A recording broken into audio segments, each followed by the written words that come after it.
It slipped into the glass and steel lobby like a memory that didn't ask permission, soft at first, then aching, the kind of tune that made people slow their steps without knowing why. Conversations faltered. Heels paused.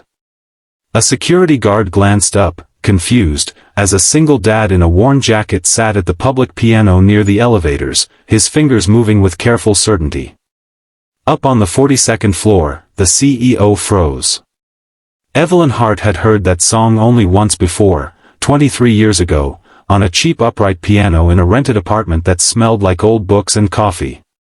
It was unfinished then, scribbled on loose paper by a boy who believed music could fix everything. He'd written it for her on a rainy night and said, "This is how I feel when you walk into a room." And now it was here. Complete. Alive.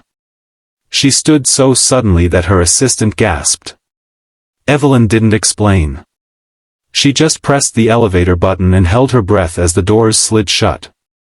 Downstairs, Daniel Reed played like the piano was the only place he was allowed to be honest. He wasn't performing for tips. He wasn't trying to be noticed. Music was cheaper than therapy, and today, after dropping his 8-year-old daughter Mia at school with a smile he didn't quite feel, he needed it. The tune was the last thing he had left from a life that hadn't worked out the way he planned.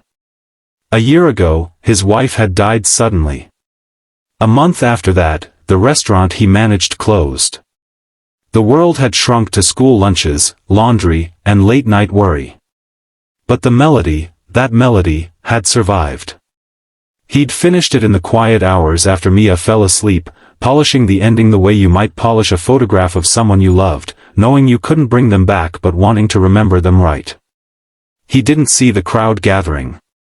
He didn't see the woman step out of the elevator, her tailored suit forgotten as tears blurred her vision.